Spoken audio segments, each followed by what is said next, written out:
ઓમ નમો નારાયણ. જય શ્રી કૃષ્ણ ભક્તો. ચેનલમાં ફરી એકવાર તમારું હાર્દિક સ્વાગત કરું છું. ભક્તો, નારાયણ કવચ અત્યંત પાવન અને શક્તિશાળી સ્તોત્ર છે, જે શ્રીમદ ભાગવત મહાપુરાણમાં છઠ્ઠા સ્કંદના 8મા અધ્યાયમાં આવેલું છે. આ કવચનું પઠણ આપણી અંદર દૈવી શક્તિઓને જગાડે છે અને બધી જ બાજુથી આપણું રક્ષણ આપે છે. તો ભક્તો, આ કવચનો પાઠ કરતા પહેલા આપણે ભગવાન વિષ્ણુ, શ્રી નારાયણ, શ્રી હરિ તેમજ સર્વ દેવોને વિશ્વ શાંતિ અને પોતાની આત્મશુદ્ધિ માટે પ્રાર્થના કરવી એ શ્રેયસ્કર ગણાય છે. તો આપણે આપણા પરિવાર માટે તેમજ વિશ્વના કલ્યાણ માટે શ્રી હરિને એક પ્રાર્થના કરીશું અને પછી જ આપણે સંપૂર્ણ નારાયણ કવચનો પાઠ કરીશું. પ્રાર્થના. હે પરમ નારાયણ, અનંત અનાદિ વાસુદેવ, હે જગતના ત્રાતા અને ધર્મના રક્ષક, આજે હું આપની શરણ આવી ભય મુક્તિ, શાંતિ અને શુદ્ધિ માટે હું મારા મન, વાણી અને કર્મથી આપની આરાધના કરું છું. હે દયાના સાગર, અમારી ભૂલ ચૂકને માફ કરી અમારું રક્ષણ કરો. આજનો આ નારાયણ કવચનો પાઠ કેવળ મારા માટે નહીં, પણ સંસારના સર્વ જીવોના કલ્યાણ, શાંતિ અને પરમ શ્રેય માટે હું કરું છું. હે હરિ, મારા આંતરિક અને બાહ્ય દુઃખોને નાશ કરો. મને સતપથ પર ચલાવો અને મારું મન હંમેશા આપના ચરણોમાં અડગ રહે એવી કૃપા દ્રષ્ટિ કરો. ઓમ નમો નારાયણ. તો ભક્તો, આપણે નારાયણ કવચનો આ પાઠ સંપૂર્ણ સાંભળીશું તો જ એમાં કહેવામાં આવેલું ફળ કથન આપણે પ્રાપ્ત કરી શકીશું. તો મિત્રો, આપણે નારાયણ કવચ સાંભળતા પહેલા કોમેન્ટની અંદર જય શ્રી કૃષ્ણ લખીશું અને ત્યાર પછી આપણે સંપૂર્ણ નારાયણ કવચ સાંભળીશું. અને જો હા, તમને આ નારાયણ કવચ સારું લાગે અને પસંદ આવે તો તમારા વડીલો, મિત્રો, તેમની સાથે પણ ચોક્કસથી શેર કરજો, જેથી એમનું પણ શ્રી હરિ નારાયણ રક્ષણ કરે. તો ચાલો આપણે શરૂ કરીએ છીએ નારાયણ કવચ. શ્રીમદ ભાગવતના છઠ્ઠા સ્કંદના 8મા અધ્યાયમાં શ્રી નારાયણ કવચ ત્વષ્ટા ઋષિના પુત્ર વિશ્વરૂપ ઇન્દ્રને કહે છે. વિશ્વરૂપ કહે છે કે જ્યારે ભયનો સમય પાસે આવ્યો હોય ત્યારે મનુષ્ય હાથ પગ ધોઈ આચમન કરી ઉત્તર દિશા તરફ મુખ રાખી નારાયણ કવચનો પાઠ કરો. જ્યારે ભય આવે કે તમને ભયનો અહેસાસ થતો હોય ત્યારે શ્રી નારાયણ રૂપ નામનું પક્તર આપણે ધારણ કરવું જોઈએ. ગરુડની પીઠ પર ચરણ કમળ ધારણ કરનારા, 8 સિદ્ધિઓ વાળા, 8 બાહુઓ વાળા અને તે 8 બાહુઓ વિશે શંખ, ચક્ર, ઢાલ, ગદા, બાણ, ધનુષ તથા પાસને ધારણ કરનારા શ્રી હરિ મારી સર્વ પ્રકારે રક્ષા કરો. જળમાં મત્સ્ય અવતારધારી ભગવાન જલ તંતુઓથી તથા વરુણના પાસથી મારી રક્ષા કરો. માયાથી બટુક બનેલા વામનજી સ્થળમાં મારી રક્ષા કરો. શ્રી વિશ્વરૂપ ત્રિવિક્રમ ભગવાન આકાશમાં મારી રક્ષા કરો.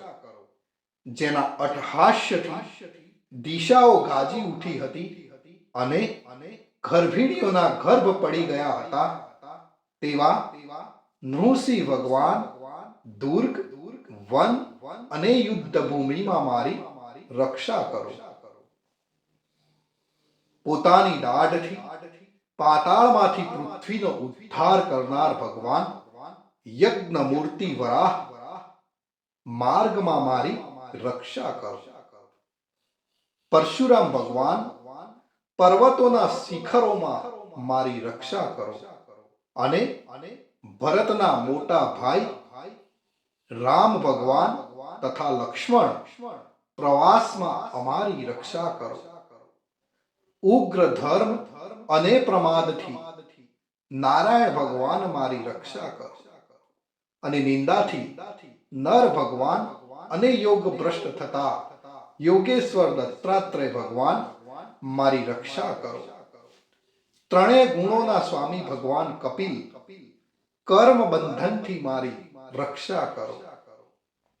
સનત કુમાર કામદેવથી મારી રક્ષા કરો. હયગ્રીવ ભગવાન રસ્તામાંથી જતા અને દેવોને પ્રણામ ન કરવા રૂપી અપરાધમાંથી મારી રક્ષા કરો. હે દેવર્ષિ શ્રેષ્ઠ મુનિ નારદ ભગવાન, ભગવાનની પૂજા કરવામાં જે કોઈ વિઘ્ન નડે તેનાથી મારી રક્ષા કરો. અને કૂર્મ અવતાર શ્રી હરિ સર્વ પ્રકારના નરકમાંથી મારી રક્ષા કરો. અયોગ્ય ખોરાક ખાવાથી ભગવાન ધન્વંતરી મારી રક્ષા કરો. જીતેન્દ્રિય ભગવાન ઋષભદેવ કામ ક્રોધ આદિના ભયમાંથી મારી રક્ષા કરો. યજ્ઞ અવતારી ભગવાન લોક અપવાદથી મારી રક્ષા કરો. બલભદ્ર ભગવાન મનુષ્ય તરફથી થનારા ઉપદ્રવોમાંથી મારી રક્ષા કરો. અને ક્રોધાવેશ સર્પ ગણોથી શેષ ભગવાન મારી રક્ષા કરો. ભગવાન વેદવ્યાસ અજ્ઞાનથી મારી રક્ષા કરો. અને આ પાખંડીઓના ટોળામાંથી ભગવાન બુદ્ધ મારી રક્ષા કરો. ધર્મની રક્ષા કરવા માટે અવતાર લેનાર ભગવાન કલ્કી કાળના મળરૂપ આ કળિયુગથી મારી રક્ષા કરો. હે કેશવ ભગવાન પ્રભાતમાં ગદાથી મારી રક્ષા કરો. હે વેણુધર ભગવાન ગોવિંદ આ સંકટ કાળમાં મારી રક્ષા કરો. ઉદાત શક્તિ નારાયણ ભગવાન પ્રાહન કાળમાં મારી રક્ષા કરો. અને ચક્રધારી ભગવાન વિષ્ણુ મધ્યાહન કાળમાં મારી રક્ષા કરો.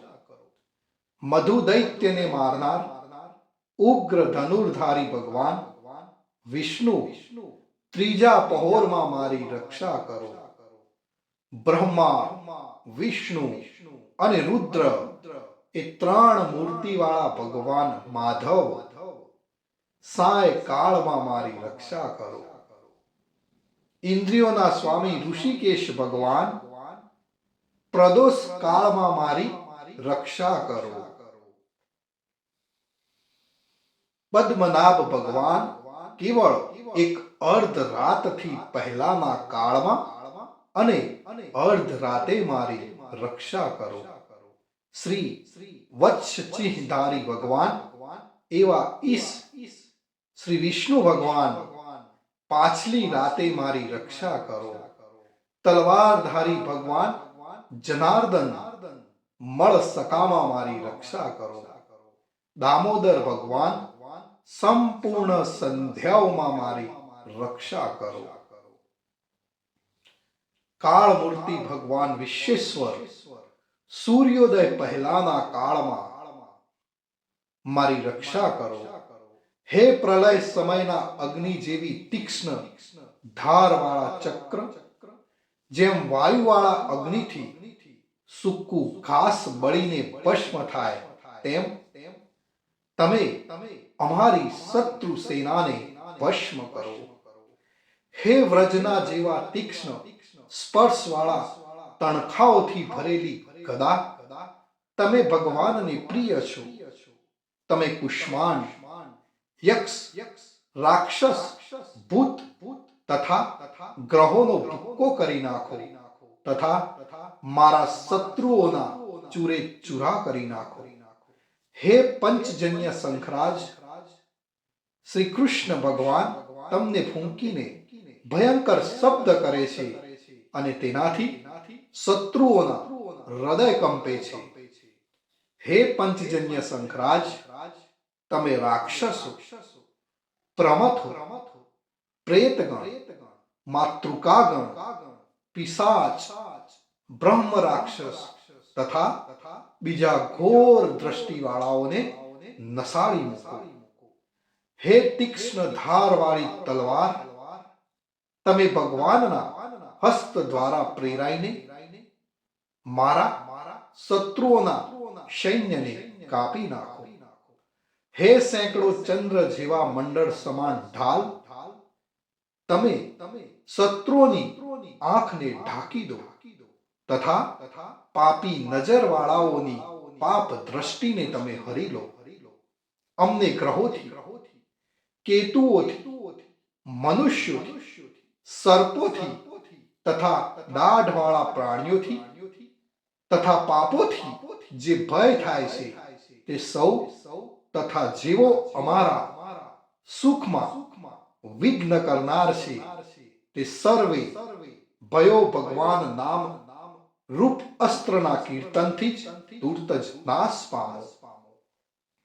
વૈદિક સ્ત્રોતોથી સ્તુતિ કરાયેલા વેદમય તથા સમર્થ ગરુડ ભગવાન સર્વ સંકટોમાં મારી રક્ષા કરો તથા વિશ્વસેન ભગવાન પણ પોતાના નામો લેવા વડે સર્વ સંકટોમાંથી મારી રક્ષા કરો. શ્રી હરિના નામ, રૂપ, વાહન અને આયુધો સર્વ દુઃખોમાંથી અમારી રક્ષા કરો. ભગવાનના મુખ્ય પાર્ષદો અમારી બુદ્ધિ, ઇન્દ્રિય, મન તથા પ્રાણની રક્ષા કરો.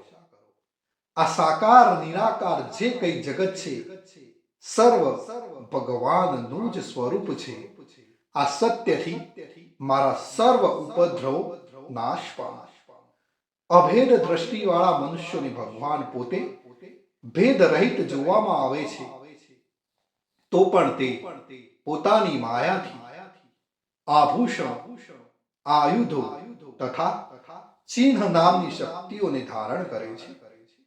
તે સત્ય પ્રમાણ વડે જ સર્વજ્ઞ તથા સર્વવ્યાપક ભગવાન શ્રી હરિ સર્વ પ્રકારના રૂપો વડે સર્વદા અમારી રક્ષા કરો.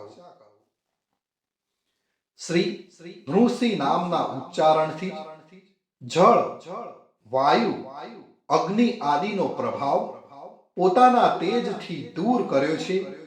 એવા લોકના ભયને દૂર કરનાર ભગવાન ઋષિ સર્વત્ર ચારો તરફ મારી અને મારા પરિવારને રક્ષા કરો. જો ભક્તો આપણે નિત્ય નારાયણ કવચ સાંભળીએ છીએ કે કરીએ છીએ તો શું ફળ મળે? તો વિશ્વરૂપ કહે છે કે હે ઇન્દ્ર, આ નારાયણ કવચ તમારી આગળ કહ્યું જે ધારણ કરવાથી તમે શ્રમ વિના અસુરોના અધિપતિઓને જીતશો. આ નારાયણ કવચ ને ધારણ કરનારો મનુષ્ય નેત્રથી જેની તરફ જુએ અથવા તો પગ વડે જેને જેને અડકે તે તુરત જ બધા જ ભયમાંથી છૂટે છે. આ કવચ ભણનાર પુરુષને કોઈ દિવસ રાજાઓ તરફથી, ચોર તરફથી, ગ્રહો થકી, વ્યાઘ્ર આદિ તરફથી તથા બીજા કોઈ તરફથી કોઈ પણ પ્રકારનો ભય રહેતો નથી. તો મિત્રો, આ હતું આપણું રક્ષા કરનારું નારાયણ કવચ. ભગવાન સર્વનું રક્ષણ કરે એવી જ મારી પ્રાર્થના. અને કોમેન્ટની અંદર જય શ્રી કૃષ્ણ લખવાનું ભૂલશો નહીં.